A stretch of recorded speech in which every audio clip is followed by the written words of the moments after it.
Hi,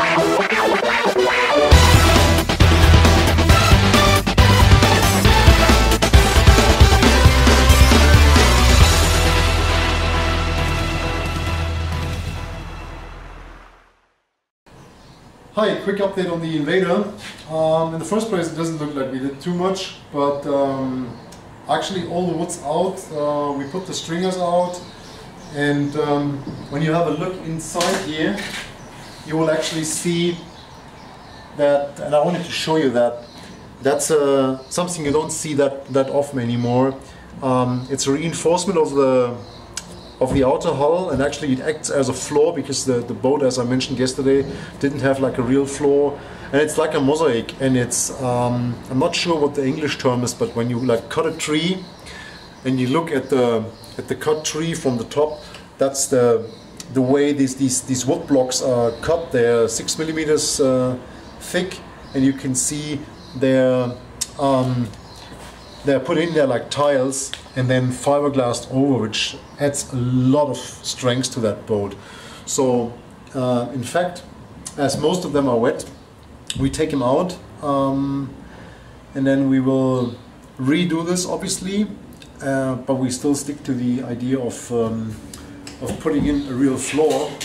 So what we will do is we will put this back in, get that stringer back in, the front stringer obviously as well, get the middle stringer. There was not a proper one on the back, which we will add, and the same thing was on the front.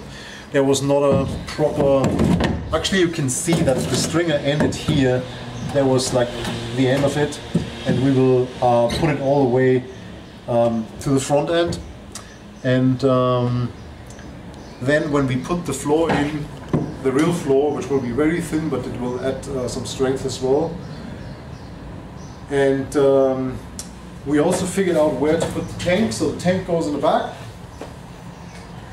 Tank will be 50 centimeters wide, which will be like this. It's a 33-liter tank, which will come here. Battery goes in front of the tank, which leaves us like 42 centimeters on each side, which means we can get like a transom knee in here on the side, which will also give more strength to this construction here, and at the same time help getting the power of the engine into the structure of the boat.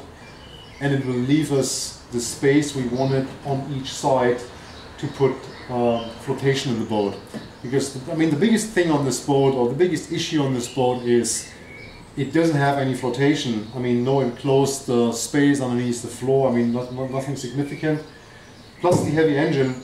So if this gets water from the back, what will happen is it will go back down first. I mean, the engine will go down, and then the entire boat will follow, which we don't want. So we put the flotation actually along the sides, a little bit in the back, and we'll get 2 high volume bilge pumps. So in case we get water in, we get it out as fast as we can, and I want some redundancy. So there will be 2 bilge pumps, 2 outlets, so complete redundant systems in case something happens. Alright, that's it so far.